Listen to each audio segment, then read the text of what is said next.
तू है कि नहीं। इस क्वेश्चन को देखो, प्रॉब्लम नंबर 13 बड़ा इजी है, और इजी नहीं भी है तो आप मेरे थ्रू इसको इजीली तरीके से समझ लोगे, मेरी कोशिश रहेगी। देखें एक बार इसको, देखो तो कैसे होगा। हमसे कह रहा है अ पॉइंट चार्ज Q इस प्लेस एट O पर जो है ये पॉइंट चार्ज Q रखा हुआ है। हमसे कह रहा है जैसे फिगर में दिखाया हुआ है, हमसे कह रहा है कि VA माइनस VB क्या होगा, क्या ये पॉजिटिव होगा, निगेटिव होगा या ज़ीरो होगा। अब ये बताना है आपको, कब बताना, जब Q जो है एक बार आपके पास पॉजिटिव है और Q एक बार निगेटिव है। देखो CBSE ये क्वेश्चन 2-3 बार पूछ चुकी है, तो आप इसको हल्के में तो बिल्कुल मत लेना, इजी है, अंडरस्टैंडेबल भी होगा। देखो कैसे, मैं ये कह रहा हूँ कि आपने Q को पहले क्या ले लिया, पॉजिटिव ले लिया। क्या ले लिया आपने, पॉजिटिव। पहले केस के अकॉर्डिंग आपने Q को क्या लिया है, पॉजिटिव। बहुत जल्दी समझ में आ जाएगा। किसी पॉइंट चार्ज की वजह से जो पोटेंशियल होता है उसका फॉर्मूला क्या होता है, K चार्ज अपॉन डिस्टेंस। ठीक है, जैसे जैसे डिस्टेंस बढ़ती है वैसे वैसे पोटेंशियल घटता चला जाता है, ये तो आपको पता है। तो अगर मैं A पॉइंट को देखूं और B पॉइंट को देखूं, ये तब देख रहा हूं जब मैंने Q को पॉजिटिव ले लिया।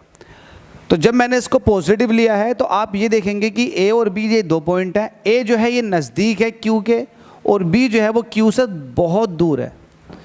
तो इसका मतलब डिस्टेंस बढ़ने पर पोटेंशियल क्या होता है, घट जाता है, आपको पता है।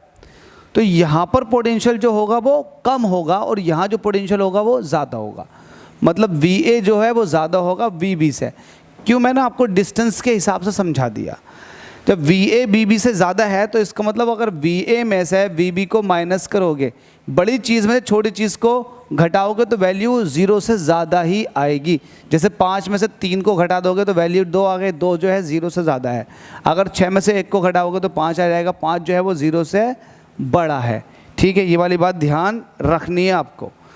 तो पहला केस ये था कि आपने चार्ज को पॉजिटिव लेना है, तब VA और BB, VA माइनस VB के बारे में बताओ। VA माइनस VB तो आपने बहुत सोच समझ के बता दिया कि VA बड़ा था VB छोटा था जब आपने Q को पॉजिटिव लिया, जिसकी वजह से VA माइनस VB क्या है, greater than 0। It means positive निकल कर आ जाएगा।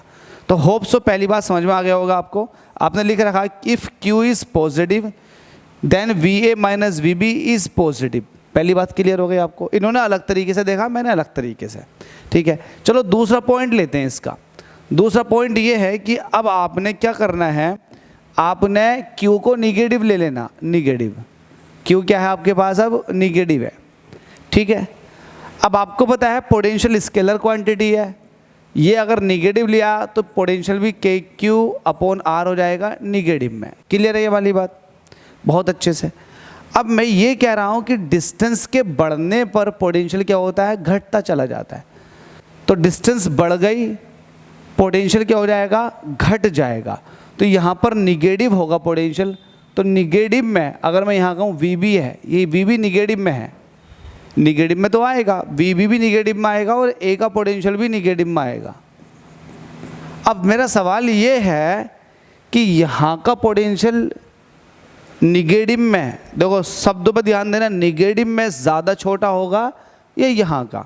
तो आप कहोगे निगेटिव की बात कर रहे हो आप, तो निगेटिव में ये वाला पोटेंशियल क्या होगा, ये है ना, निगेटिव में छोटा होगा। क्यों छोटा होगा, क्योंकि डिस्टेंस इस चार्ज से इस पॉइंट की दूर है। अच्छा, मैं कहूँगा कि ये निगेटिव में, तो आप कहोगे यार ये निगेटिव में बड़ा होगा। निगेटिव में बड़े का मतलब ये है कि जैसे कि -5, और ये निगेटिव में छोटे का मतलब ये है इसके मुकाबले -2, है ना, ये जैसे कि -1, इसको आपने -5, -8, -9 ऐसा कुछ ले लिया। तो A पॉइंट का जो पोटेंशियल है वो निगेटिव में ज़्यादा होगा, निगेटिव में, और B पॉइंट का पोटेंशियल जो है वो निगेटिव में क्या होगा, निगेटिव में क्या होगा, कम होगा, जैसे कि -2, -3। मतलब आप समझने की कोशिश करें, इसका ज़्यादा, देखो आप यहाँ 2 तरीके से ज़्यादा और 2 तरीके से कम बताया जा रहा है। एक तो इस तरीके से कि चार्ज के साथ डिस्टेंस बढ़ेगी तो पोटेंशियल घट जाएगा, तो पोटेंशियल घटेगा, यहाँ भी घटेगा, यहाँ का तो बहुत छोटा होगा निगेटिव में। अब निगेटिव में छोटा तो यही होगा ना, -2, -1, निगेटिव में कम हो गया।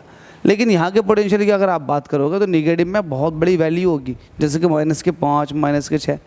ठीक है, अगर मैं इन दोनों का जिक्र करूँ फिर आप लोगों से, ठीक है कि इन दोनों में से किसका पोटेंशियल ज़्यादा है। तो अब आप मुझे बताओ दिमाग लगा के किसका पोटेंशियल ज़्यादा होगा। अब ये भी निगेटिव में, जैसे कि -2 -1, ये भी निगेटिव में, -8 -5 -9, मतलब इससे ज़्यादा निगेटिव में है। तो भाई जब इससे ज़्यादा निगेटिव में, निगेटिव को अब हटा दो। आपने पोटेंशियल चेक कर लिया इसकी वजह से यहाँ पर और यहाँ पर, अब हटा दो। अब सवाल है VA में से VB को माइनस करना। अब आप कहोगे कि सर VA और VB इन दोनों को अगर देखा जाए तो निगेटिव में जो नंबर जितना छोटा होता है, जैसे कि माइनस का, ऐसे समझो निगेटिव में जो नंबर जितना ज़्यादा बड़ा होता है, जैसे कि -8 -11 -15, तो वो वैल्यू उतनी ही छोटी होती है। अगर -2 -1 को देखोगे तो इनके मुकाबले में ये वैल्यूज़ बड़ी है, तो इसका पोटेंशियल क्या हो गया, ज़्यादा हो गया। और जब इसका पोटेंशियल ज़्यादा हो गया तो इसका मतलब VB जो है वो बड़ा है VA से। तो जब आप VA माइनस VB करोगे, छोटी वैल्यू में से बड़ी वैल्यू को माइनस करोगे तो वैल्यू जो आ जाएगी वो <0 आ जाएगी। देख लो आप, मैं कह रहा हूँ कि 8 में से 15 को माइनस करो तो निगेटिव वैल्यू नहीं आ जाएगी, बिल्कुल आ जाएगी।